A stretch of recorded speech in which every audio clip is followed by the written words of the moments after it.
কার্শিয়াং থেকে দার্জিলিং যাওয়ার পথে প্রায় নিত্যকার এই যানজটে দাঁড়িয়ে থাকতে হয়েছে অনেকক্ষণ। অনেকটা সময় অতিক্রম করে কোনো ক্রমে অবশেষে পৌঁছলাম জোরবাংলো, যা দার্জিলিং থেকে 9 কিলোমিটার আগে, আর ঘুম এখান থেকে 1 কিলোমিটার। এই যে সোজা রাস্তাটি চলে গেল দার্জিলিংয়ের দিকে, আর এই পাশের রাস্তাটি চলে গেছে টাইগার হিল জোরবাংলো থেকে, আর আমরা যাব এই রাস্তায়। কার্শিয়াং থেকে দার্জিলিং যাওয়ার পথে জোরবাংলো থেকে এই ডান পাশের রাস্তা ধরে আজ আমরা এগোতে থাকব। বিরক্তিকর যানজট আর জোরবাংলোর বাজার পেরোতেই বর্ষার আকাশে ভেসে থাকা এই মেঘগুলো বেশ স্বস্তি জাগালো।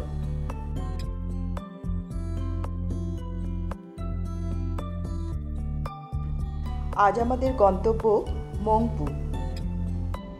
যে জায়গার কথা বলার সাথে সাথেই আমাদের কবিগুরু রবীন্দ্রনাথের কথাই মনে আসে। বিশ্বকবি রবীন্দ্রনাথ ঠাকুর মংপু পাহাড়ে এসে কোন বাড়িটিতে থাকতেন, আজকের আমাদের পর্যটন কেন্দ্র হবে রবীন্দ্রনাথ ঠাকুরের সেই আবাসস্থল। এই রাস্তায় যানবাহনের তেমন উপদ্রব নেই বললেই চলে, তাই বর্ষা তার বাড়িধারায় এই পাহাড়কে কতখানি সবুজ, কতখানি সতেজতায় ভরে তুলেছে সেটা মন প্রাণ দিয়ে উপলব্ধি করতে পারছি। যাই হোক, আমরা এই সোজা রাস্তা ধরে এগোতে এগোতে পৌঁছে গেলাম 3 মাইল।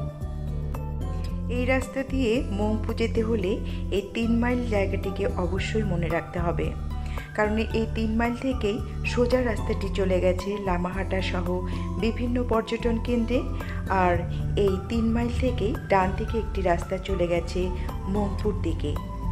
আমরা এগোতে থাকলাম পেশক রোড ধরে মংপুর দিকে।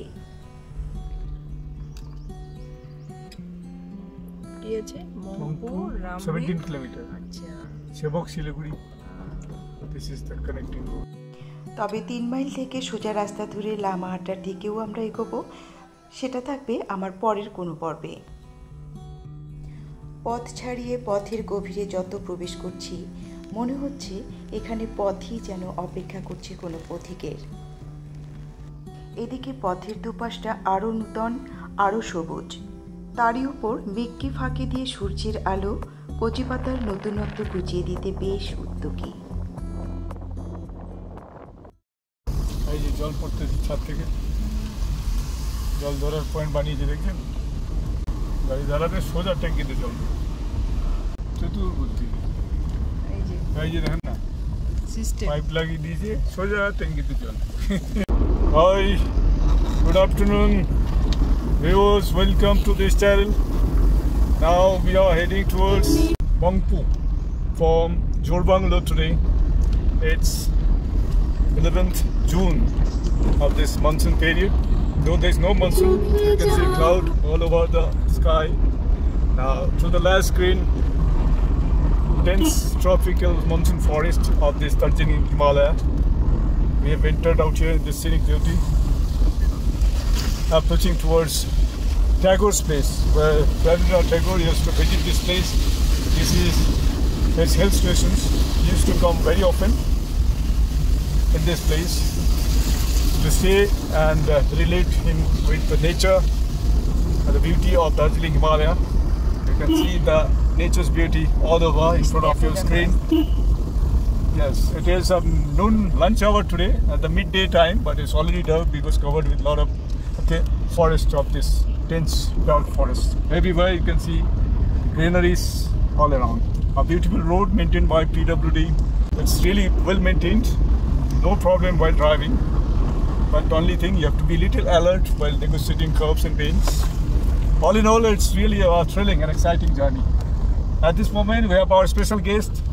Our mother is there at the back seat. So it is the reason why we are here. We have visited this place many times. This is one more time. This is a special trip with our beloved mother at this moment. You can see at the back with my family at this moment enjoying the short out trip towards Darjeeling Himalaya. One part of it away from Darjeeling, that is called Mongpu. Let's see. Whatever it comes in front of us, we'd like to get the recordings and we are trying to show it to you. So stay tuned. Viewers, stay with us. Thank you. Thanks for watching. Darjeeling থেকে মংপু আসতে হলে এই রাস্তা ধরেই এগোতে হবে। দার্জিলিং থেকে মংপুর দূরত্ব 31 কিলোমিটার। কার্শিয়াং থেকে মংপু আসার অন্য একটি রুটও রয়েছে। কার্শিয়াং থেকে মংপু আসতে চাইলে কার্শিয়াং থেকে ডাউহিল পেরিয়ে বগুড়া হয়ে মংপু আসতে হবে। তবে শিলিগুড়ি থেকে সরাসরি মংপু আসতে হলে সেবক হয়ে 10 নম্বর জাতীয় সড়ক ধরে কালীঝোড়া, এরপর রামপি বাজার হয়ে মংপু আসা যায়। সেক্ষেত্রে শিলিগুড়ি থেকে মংপুর দূরত্ব 51 কিলোমিটার। বর্ষার ঘন জঙ্গল, ঘন মেঘের ভেতর দিয়ে একলা একটা গাড়ি আমরা পৌঁছলাম সিক্সেন। এইখানে রডোডেন্ড্রন নাম দিয়ে সুন্দর একটি পার্ক করা রয়েছে। সামনে রবীন্দ্রনাথ ঠাকুরের আবক্ষ মূর্তি। মেঘের আড়াল না থাকলে এখান থেকে কালিম্পং শহর, ডেলো সহ আরও অনেক জায়গা দেখা যায়। সবচেয়ে যেটা আকর্ষণীয়, এখান থেকে ঝকঝকে কাঞ্চনজঙ্ঘাকে দেখতে অসাধারণ। পাশেই রয়েছে বেশ সুন্দর দেখতে একটি হোমস্টে, আর তার পাশে লেখা রয়েছে আই লাভ সিক্সিন, যা এই জায়গাটির নাম। মাঝে মাঝে ঘন জঙ্গলটাকেও দাঁড়িয়ে দেখতে ইচ্ছে হচ্ছে, যেখানে মেঘ আর সূর্যের আলো লুকোচুরি খেলে।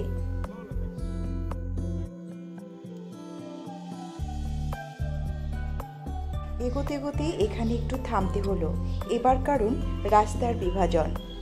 জেনে নিতে হবে আমাদের গন্তব্যের সঠিক পথ।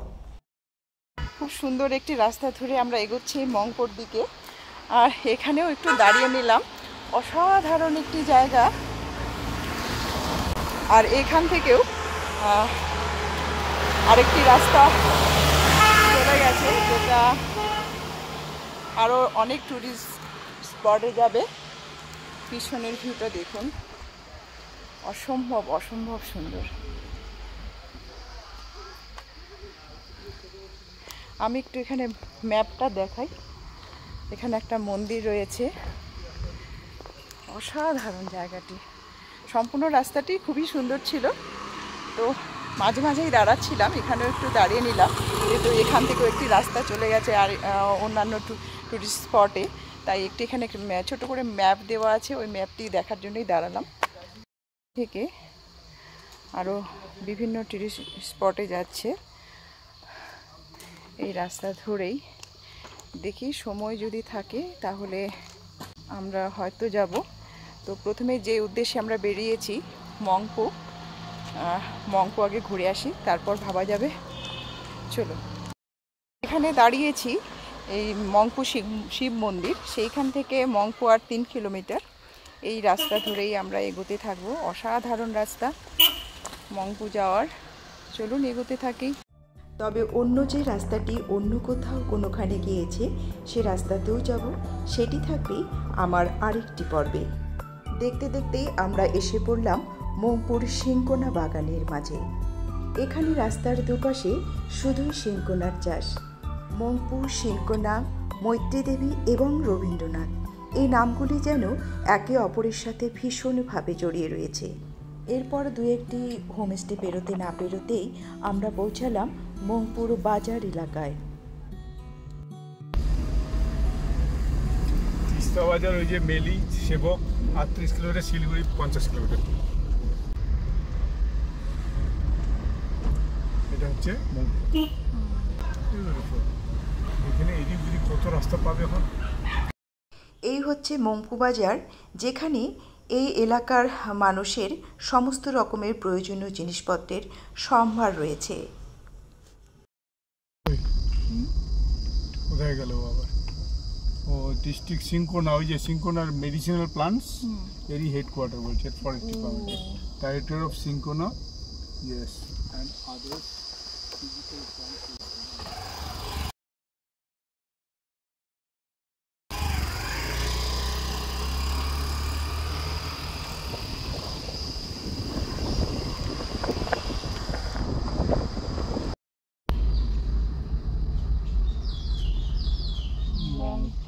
Outpost. এটা রবীন্দ্রনাথের কি Kolkata territorial administration. Way to Tissue Culture Laboratory.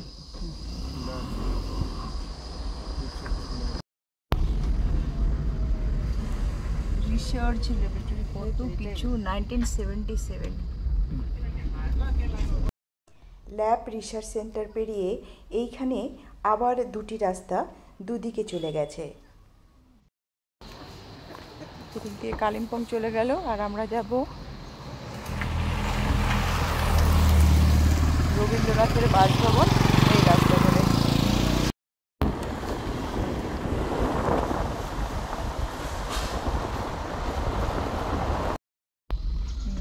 এই যে এটাই বোধহয় নাকি রবীন্দ্র ভবন কই? ভবন। আচ্ছা এটা কি?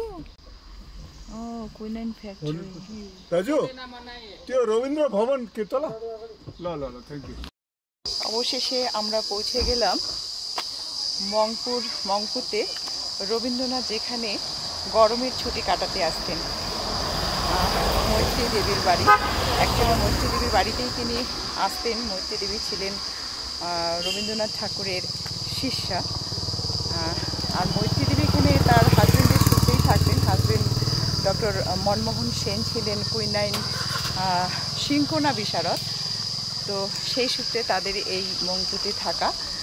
আর রবীন্দ্রনাথ সেই মৈত্রী দেবীর বাড়িতে এসে এখানে থাকতেন, মাঝে মাঝে আসতেন। হয়তো খুব সম্ভবত 4 বার তিনি এসেছিলেন। আর সেই সূত্রেই মৈত্রী দেবীর সেই আবাসস্থল হয়ে উঠেছে রবীন্দ্রনাথের আবাসস্থল। রবীন্দ্রনাথের সংগ্রহ নিয়ে একটি মিউজিয়াম গড়ে উঠেছে, যা সাহিত্য প্রেমীদের জন্য, প্রকৃতি প্রেমীদের জন্য, সবার জন্য একটি দারুণ পর্যটন কেন্দ্র গড়ে উঠেছে। আর সেই ভালোবাসার টানে আমরাও এসে পৌঁছে গেছি মংপুতে। রবীন্দ্রনাথ কোথায় পাহাড়ে এসে তার গ্রীষ্মকালীন অবসর টাইম যাপন করতেন সেই জায়গাটাকে উপলব্ধি করতে, দেখার জন্য। চলুন আমাদের সাথে আপনারাও দেখবেন।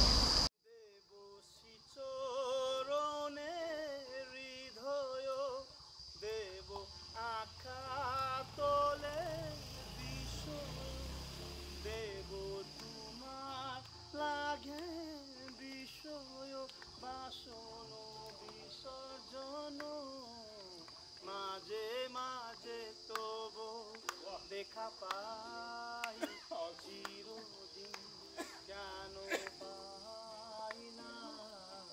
মাঝে মাঝে তবু দেখা পাই, চিরদিন।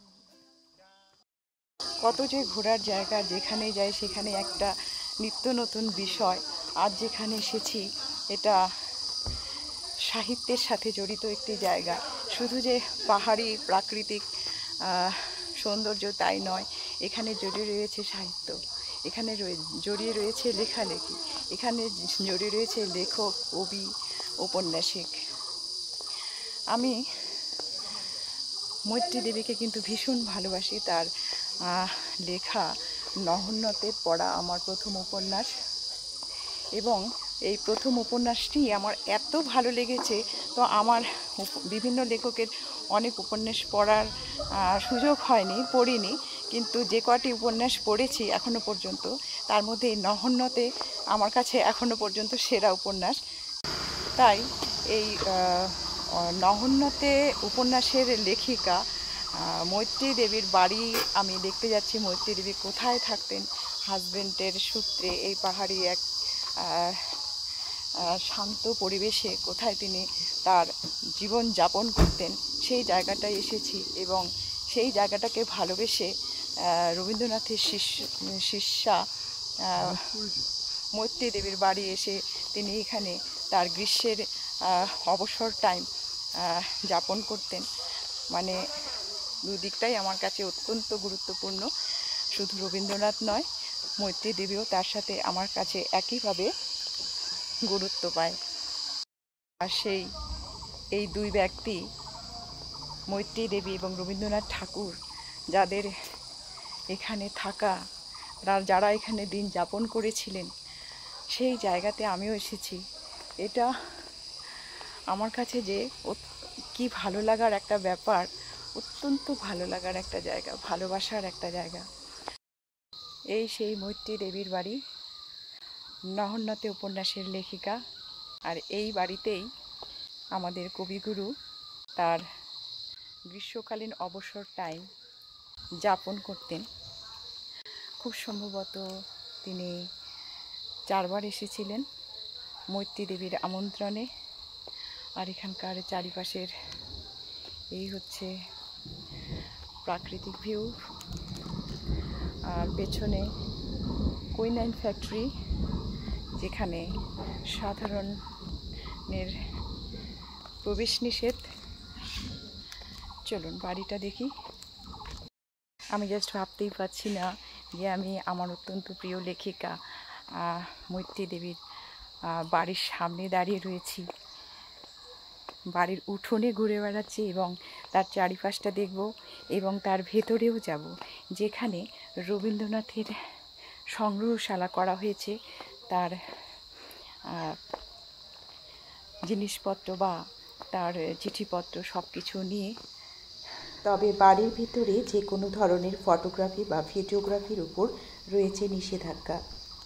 বাড়ির দরজা, যে দরজা দিয়ে আমি এখন মৈত্রী দেবীর বাড়ি ভেতরটা দেখতে যাব, যেখানে রবীন্দ্রনাথ ঠাকুর তার অবসর টাইম যাপন করতেন। মংপুর এই বাংলো, এখানকার মানুষ, এখানকার শান্ত প্রাকৃতিক পরিবেশ রবি ঠাকুরের অত্যন্ত প্রিয় ছিল। 1938 থেকে 1940 সালে কবি এখানে 4বার এসেছেন, থেকেছেন। এখানেই কবি লিখেছেন তার জন্মদিন কবিতাটি। এখানেই সৃষ্টি হয়েছে নবজাতক, সানাই, আকাশপ্রদীপ সহ অসংখ্য লেখা। শুধু তাই নয়, অনেক চিঠিপত্র ও চিত্রকলাও এখানেই সৃষ্টি হয়েছে। এই বাড়ির উঠোন থেকে চারিপাশের যে ভিউটা, এটা কিন্তু অসাধারণ, খুব সুন্দর।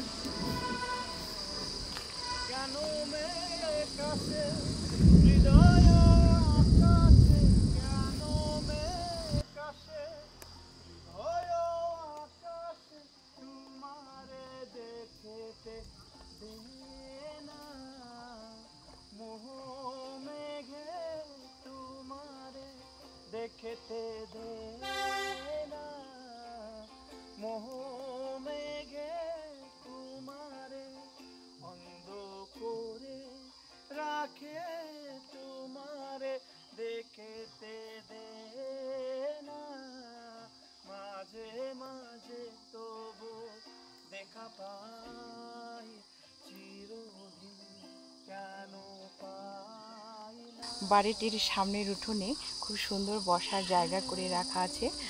সেখানে বসার সুযোগ আমি হাতছাড়া করলাম না, আমিও একটু বসে নিলাম। আমার অত্যন্ত প্রিয় দুজন মানুষ, মৈত্রী দেবী এবং রবীন্দ্রনাথ ঠাকুর।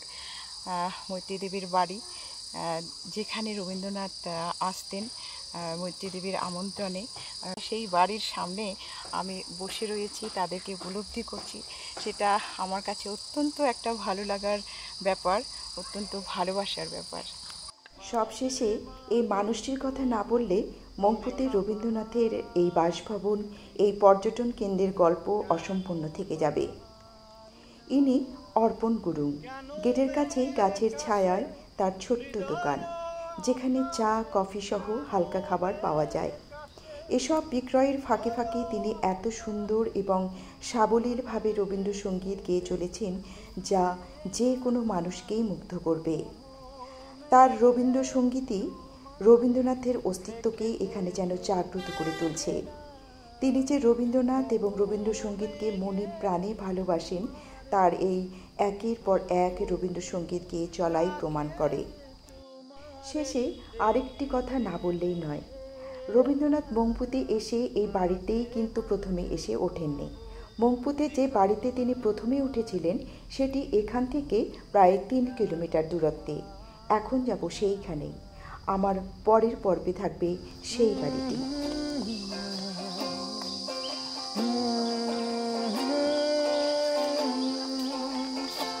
আমি আকাশে পাতি শুনেছি শুনেছি তোমারি গান, আমি তোমার শোকেছি বিদেশিনী ভুবন ভূমি এসে আমি এসেছে নত না দেশে, আমি অতিথি তোমারি ঘরে, ওগো বিদেশিনী। আমি চিনি গো চিনি তোমারে, ওগো বিদেশিনী। তুমি থাকো সিন্ধু পারে, ওগো বিদেশিনী, ওগো